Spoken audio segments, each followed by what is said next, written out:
Hello friends, welcome back to my channel.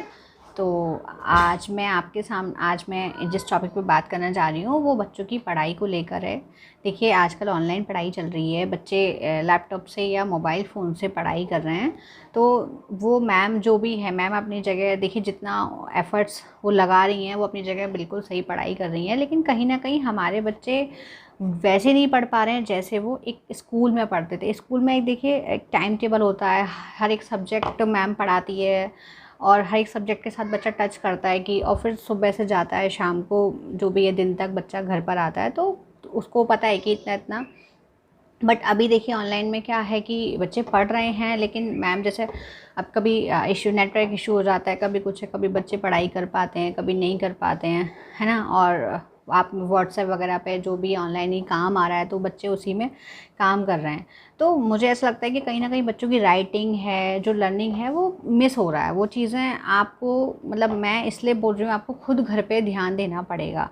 आपके पास अगर 5-10 minute का टाइम है, उस मतलब पूरा टाइम नहीं है आपके पास उसको देखने का, या ट्यूशन वगैरह, जैसे अगर आप लोगों ने ट्यूशन वगैरह भी लगा रखी है तो अच्छी बात है।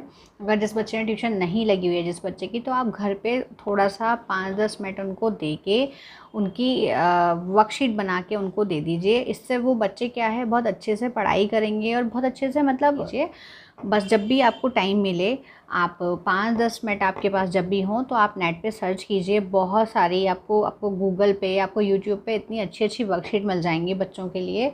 तो आप ये देखिए आपका बच्चा किस सब्जेक्ट में वीक है। अगर वो इंग्लिश में वीक है तो इंग्लिश की वर्कशीट बना के दीजिए, उसको ग्रामर की तैयारी कराइए। मतलब आप, जो सिलेबस है वो अपनी जगह है, जो बच्चा पढ़ाई कर रहा है वो अपनी जगह है ना, जो भी कुछ है, लेकिन आप थोड़ा सा उसके लिए, मतलब मैं आपको दिखाऊंगी।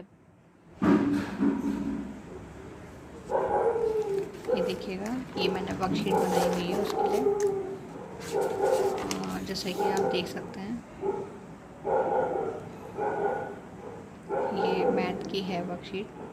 तो मैं ऐसे करके, देखिए क्या होता है कि बच्चे को रिवाइज़ होता जाता है, मतलब वो भूलता नहीं है। बच्चों की यही प्रॉब्लम होती है कि आप जैसे छोटे बच्चों के साथ ये चीज़ें होती हैं कि आप उन्हें सिखाएंगे, फिर आप 10 दिन बाद उनसे पूछेंगे, उन्हें नहीं पता होता, वो इतने कन्फ्यूज़ हो जाते हैं। और बच्चों का इतना सिलेबस है कि बच्चों की भी इसमें कोई गलती नहीं है, क्योंकि भी इतने छोटे हैं और इतना सारा कुछ उन्हें लर्न करना होता है, देखना होता है, तो वो भूल जाते हैं। उन्हें बस वही याद रहता है जो मैम ने उस समय पढ़ाया होता है। अब मेरी बेटी खुद मल्टीप्लिकेशन है, ये है, तो आप इससे क्या होता है, इस वर्कशीट से बच्चे टच में रहते हैं और फिर भूलते नहीं हैं वो। आप मतलब कुछ ना कुछ थोड़ा बहुत एक एक ही पेज दीजिए। वह आप भले एक पेज ही दीजिए, आप डेली बोलिए चलो मल्टीप्लिकेशन करते हैं, आज डिवाइड करते हैं मैथ में, कभी ऐड करवा दीजिए आप उनको, कभी सब्ट्रैक्शन करवा दीजिए, कभी आप टेबल बोलिए, टेबल का दे दीजिए, टेबल्स दे दीजिए, ठीक है, डोडिंग टेबल दे दीजिए आप उनको। तो ये है ऐसे हिंदी में। और थोड़ा सा जैसे मैं कलरफुल पेन यूज़ करती हूँ, क्योंकि थोड़ा सा बच्चे को ना मन करता है फिर काम करने का। थोड़ा सा जैसे सिंपल वगैरह आप बनाने को आप कोई कैसा भी बना सकते हैं, पर थोड़ा सा बच्चे इसको थोड़ा सा वो करते हैं कि हाँ हमें करना है, मतलब थोड़ा कलरफुल से उनको अच्छा लगता है काम करना। तो मैं हमेशा, देखिए आप ये जैसे ये आप देख रहे हैं, दिवाली पर 10 लाइन लिखना कुछ भी, ठीक है, इसको क्या बोलते हैं, ये देखिए आप, जैसे वाज वर्ड का यूज़ है, ठीक है, कहाँ पे कौन सा। अब वो ये हमेशा प्रेजेंट टेंस पास्ट टेंस में बहुत कन्फ्यूजन हो जाती है, वर में ऐसा ही है कहाँ, मतलब ये बच्चे हमेशा, कोई भी बच्चा हो वो कन्फ्यूज है। देखिए आप, मतलब जो बच्चा सीखता जाता है, जो अब ये शेप्स वगैरह हैं, ठीक है, ये उसने पढ़ा हुआ है, फिर वो कभी भूल जाता है बच्चा एकदम से अगर आप उससे पूछेंगे तो। लेकिन अगर आप कराते रहेंगे इन सब चीज़ों को तो बच्चे को फिर याद रहता है कि अच्छा इसका ये होता है, इसका मतलब ये है। अब आपने आज करा दिया और देखिए सिलेबस तो फिर बढ़ता ही बढ़ता है, फिर मैम आगे जाएंगे, हमेशा मैम तो आगे ही चलते हैं जैसे, और बच्चे फिर पीछे होते जाते हैं थोड़ा सा। जैसे आप, अब जैसे बच्चे पढ़ रहे हैं मंडे टू फ्राइडे और मंडे टू सैटरडे बच्चे पढ़ते हैं, तो आप ये देखिए किस सब्जेक्ट में कौन सा चैप्टर उनका चल रहा है, मतलब कौन सा चैप्टर मैम पढ़ा रही है। तो जो चैप्टर मैम पढ़ा रही हैं उसी चैप्टर को आप बच्चों को रिवाइज़ कराइए। और आप इतना तो कर सकते हैं कि मतलब कि बेटा, जैसे अब सेकंड चैप्टर चल रहा है तो सेकंड चैप्टर के क्वेश्चन आंसर मुझे लर्न करके सुना दो। और हो सके तो सुनो नहीं, लेकिन बच्चों को बोलो लिख के दिखाओ, आप मुझे लिख के दिखाइए। देखिए ये आप काम करते करते भी कर सकती हैं, ऐसा कुछ नहीं है कि बच्चों के साथ बैठना पड़ेगा। जो हाँ थोड़ा मैं मानती हूँ फर्स्ट सेकंड क्लास के बच्चों के साथ जैसे बैठना पड़ता है, थोड़ा सा उन्हें बताना पड़ता है, कोई बात नहीं, वो मीनिंग मिस्टेक करें वो कुछ भी, लेकिन लिखने की आदत बहुत ज़रूरी है। मुझे ऐसा लगता है कि ऑनलाइन पढ़ाई जब से हो रही है तब से बच्चों की लिखने की आदत छूटती जा रही है। वो सिर्फ जो काम होता है, जो होमवर्क मिलता है वो अपना कर लेते हैं। और बच्चों को ये बोलिए कि जब भी आप लिखते हैं, जब भी आप कुछ भी कोई चैप्टर आप अपनी कॉपी पे उतारते हैं, तो आप उसको संग संग रिवाइज़ भी, मतलब आप उसको बोल बोल के लिखें।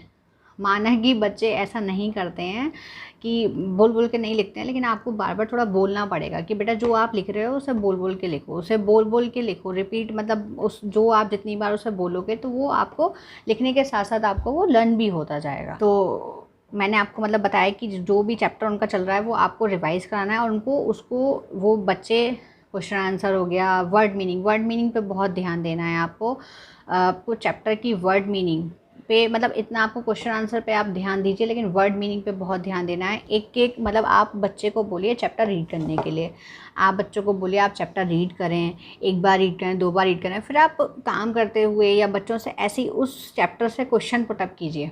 आप उसी चैप्टर के रिलेटेड आप बच्चों से ऐसे ही पूछें कि अच्छा ऐसा उसमें क्या हुआ था, उस चैप्टर में क्या हुआ था, तो और उसी मीनिंग को, मतलब आप उस बच्चे को मीनिंग बार बार पूछिए, वो जो चैप्टर है उस चैप्टर के वर्ड मीनिंग आप बार बार पूछिए उस बच्चे से कि बेटा आपने ये जो मैम ने पढ़ाया था इस चैप्टर में आपको क्या समझ आया, क्या है इस चैप्टर में।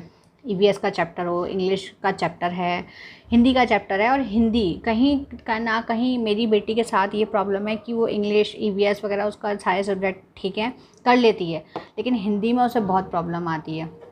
क्योंकि आजकल ये प्रॉब्लम हो गई कि हिंदी में, अब देखिए पहले सब्जेक्ट हम लोग पढ़ते थे तो हिंदी में रहते थे ऑल सब्जेक्ट, तो हमारी हिंदी अच्छी थी। अब बच्चों के ऑल सब्जेक्ट इंग्लिश में, तो उनकी इंग्लिश अच्छी है।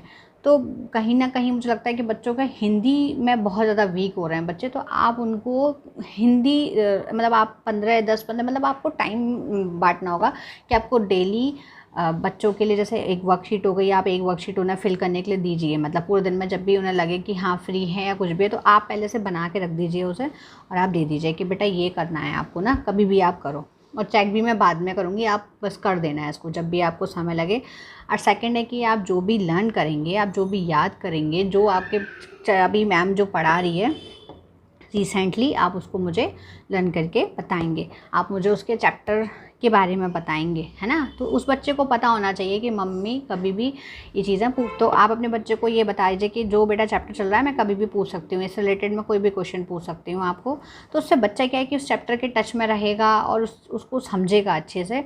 और इसके साथ साथ जो जो मतलब पीछे छूटता जा रहा है, जो पीछे मैम सिखाती जा रही है, चाहे वो मैथ हो, देखो मैथ में मैं आपको आज एक बहुत अच्छी ट्रिक बताऊंगी, मतलब एक ऐसा कि आप जो वर्कशीट बनाते हैं आप बहुत ही छोटी सी, मतलब जैसे आपने एक मल्टीप्लिकेशन दे दिया, एक डिवाइड दे दिया, ये छोटा लगता है कि हाँ यार इतना नहीं, बच्चों को ज़्यादा काम नहीं देना, क्योंकि ज़्यादा काम देंगे तो उन्हें बहुत बर्डन लगेगा कि यार स्कूल का भी काम करें, फिर ये इस अलग से ये भी काम करें। और वर्कशीट में आपको इसलिए कह रही हूँ कि उसमें आपको बैठना नहीं पड़ेगा, मतलब ऐसा नहीं है उसमें आपको बैठना लगना पड़े कि बेटा कर लो। तो ये सबसे अच्छा है मुझे वर्कशीट बहुत, और ये बहुत ही ज़्यादा मतलब बच्चों के माइंड डेवलपमेंट के लिए बहुत अच्छी, मुझे बहुत अच्छा लगता है वर्कशीट बनाना भी। और बच्चा जब फिल करके देता तो, और उसको ना आप कलरफुल तरीके से भी बनाइए, कलरफुल पेन के साथ बनाइए, तो बहुत अच्छे बच्चे उसको मन से करेंगे, थोड़ा सा ये होता है। तो पढ़ाई है, पढ़ाई देखिए ऑनलाइन पढ़ाई चल रही है, लोगों का यही प्रॉब्लम है, सभी की यही प्रॉब्लम है कि बच्चे उस तरह से नहीं पढ़ रहे जिस तरह से स्कूल में पढ़ते थे, जिस तरह से मेरे बच्चे कमज़ोर होते जा रहे हैं, मतलब पढ़ाई में ढिलाई होती जा रही है बहुत ज़्यादा। तो सुबह से लेकर देखिए शाम तक ऐसे ही बच्चे कभी कभी पढ़ाई कर रहे हैं, कभी नहीं कर रहे हैं, फिर कभी मोबाइल में मान लीजिए उन्होंने पढ़ाई कर रहे हैं, लेकिन आपको तो बोल दिया कि हम क्लास ले रहे हैं, लेकिन क्लास नहीं ले रहे हैं, ऐसा भी हो सकता है। तो आप थोड़ा देखिए कि क्लास चल रही है नहीं चल रही है, अगर नहीं चल रही है तो आप बोलिए बेटा चलो तब तक, जब तक क्लास नहीं चल रही है आप वर्कशीट कंप्लीट कर लो अपनी जो मैंने बना दी है। और आपको जब भी समय लगे 5-10 मिनट का, 10 मिनट का मुश्किल से आप उसको बना के, मतलब आपको जब भी समय मिलता है आप बस उसे बनाते जाइए, तैयार करती जाइए। बच्चे के ऊपर छोड़ दीजिए वो कब करेगा कब नहीं करेगा। कि मेरी वीडियो में मैं आपको यही टिप्स बता रही थी, और अगर आपको अच्छे लगे मेरे टिप्स तो प्लीज़ मेरे चैनल को लाइक कीजिए, शेयर कीजिए और सब्सक्राइब कीजिए। Thank you so much.